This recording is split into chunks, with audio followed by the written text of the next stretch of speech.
One of the things I always like to do when I'm working on, an older engine like this, you know, it's a pretty simple build. It's really just a reassembly and whatnot. But I mean, it's from '76, so there's a lot of history here. A lot of hands have touched this over the years.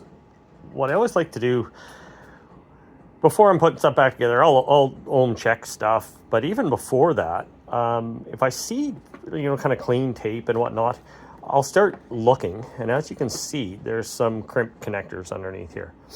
Now, they work. I've not knocking. I mean, they can work for years and years and years. But what I like to do is I like to, this is kind of the aftermath you're seeing, but there's a clue. When there's a big bundle like this, that means something's happened.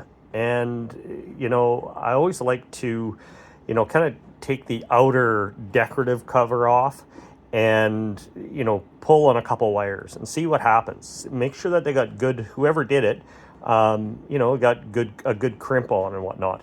And you can see these ones here. One happened, then another one happened. I grabbed my label maker and started, just throwing labels on.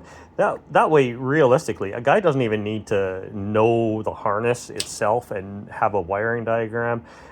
With the label maker, I just 1, 2, 3, and I just will print out doubles of each. And then as I find, a break, I'll pull it back. And you can see here, once there's a problem, normally you find other problems. There's a crack in the in this wire vinyl shielding or whatever is super brittle.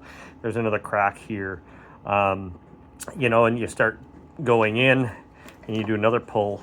This is the one that made me grab my camera, because on initial pull the main power wire was secure in this bundle, but joke's on me, it wasn't actually secure. It was just the amount of tape.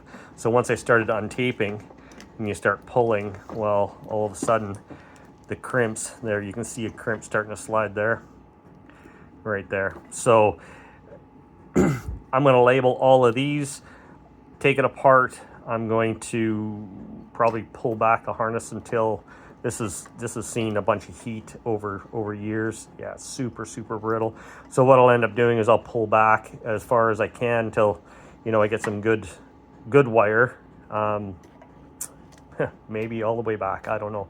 And if I have to, I'll just replace it and then do a proper crimp shrink tube tie-in. So, but yeah, old harnesses, especially for old cars like this, they can be super simple and easy. But don't take for granted, you see that bundle, and we all know what it looks like. It's nice and small here, nice, and then it kind of like a snake that swallowed something. Take off the decorative, take a peek, pull a couple wires, and see what you get. And then, might be good, and it might be this. So have a good day.